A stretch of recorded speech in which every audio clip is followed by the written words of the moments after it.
Voilà, ben, là on arrive dans la partie fabrication. Ok, C'est là que tout commence. Partout.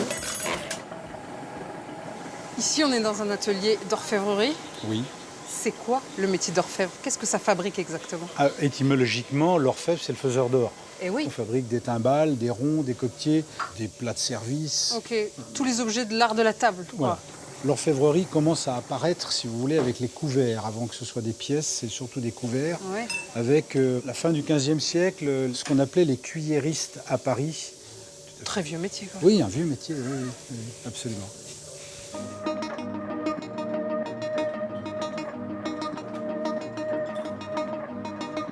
Elles sont belles, ces machines. C'est des vieilles machines. La plupart sont assez anciennes. Celle qui est là-bas, par exemple, qui est un tour à guillocher à la molette, elle est datée de 1909.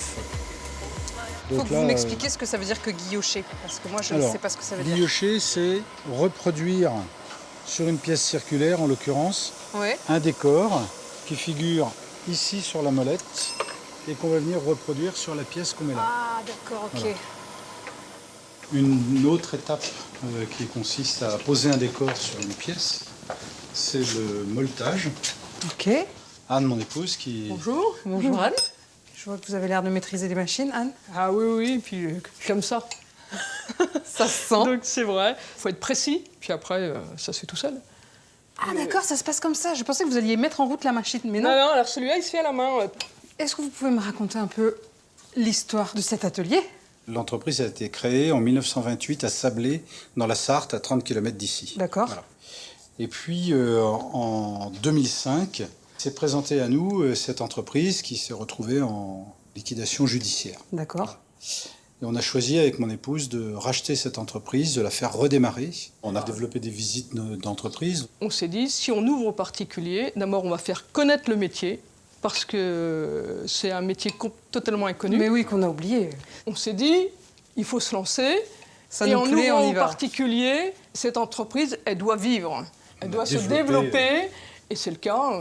Ouais, donc vous avez sauvé un atelier et un métier aussi, quand même. Exactement. Un savoir-faire, Tout surtout. à fait.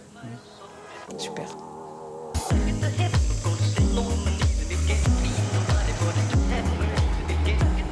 Il y a 15 ans, à la suite d'une sortie scolaire, Clément a visité cet atelier et a eu un déclic. C'est ici qu'il travaillerait. Aujourd'hui, c'est le plus ancien salarié de l'entreprise. Toutes les pièces passent entre ses mains, notamment pour le polissage qui sert à lisser tous les petits défauts des pièces sortant de l'atelier de fabrication.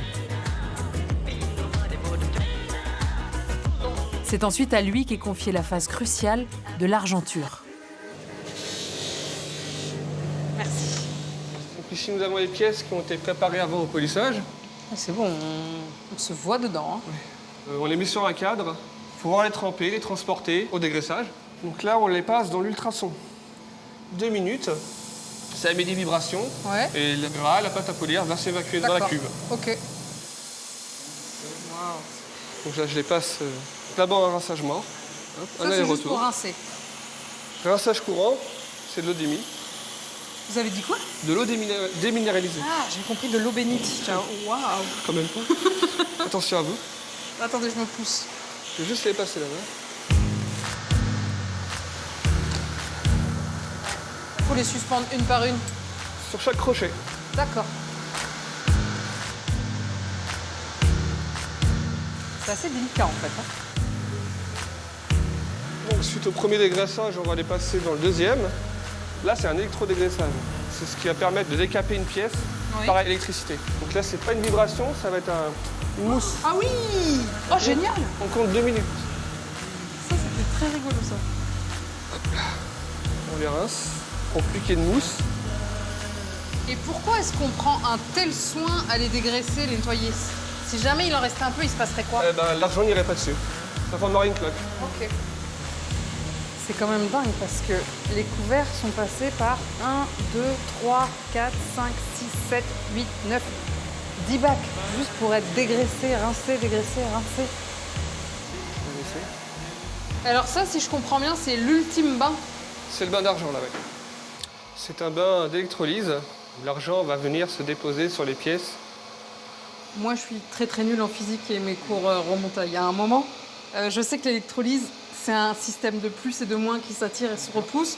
Où est le plus et le moins ici? D'accord. Donc vous avez la barre extérieure où il y a le plus. D'accord. Barre intérieure où vous avez le moins. D'accord. Donc l'anode et la cathode. L'anode et la cathode. Ok. Le moins attire le plus. D'accord. Et donc l'argent vient se déposer sur les pièces. D'accord. À travers le liquide. Ce qu'on appelle l'électrolyse. C'est ce qu'on appelle l'électrolyse. Voilà à quoi ça ressemble. Là, nous avons une anode. D'accord. Argent pur, là. Argent pur.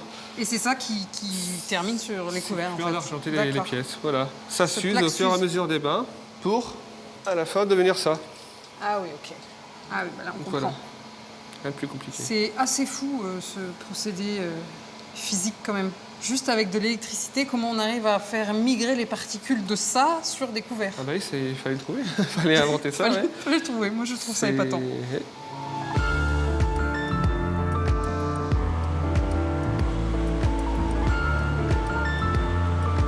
Vient enfin l'ultime étape, l'avivage, un dernier polissage qui révèle tout le brillant de l'argenterie. Est-ce que vous avivez aussi l'or? Oui. Comme je ne vais pas toujours dans un atelier d'orfèvre, est-ce que si je vous donne mon bon vieux jonc, vous pouvez lui mettre un petit coup de brillant? Oui, un petit coup de gel. Ah, voilà. Waouh! On va faire du neuf. Oh là là, il brille. Je crois que je ne l'ai jamais vu aussi brillant, sauf le jour de mes 18 ans, quoi. Oh, magnifique. Merci beaucoup, Clément. Il n'y a pas de souci. C'est reparti pour 20 ans? Oui. Bah, j'en reviendrai alors. Pas de souci.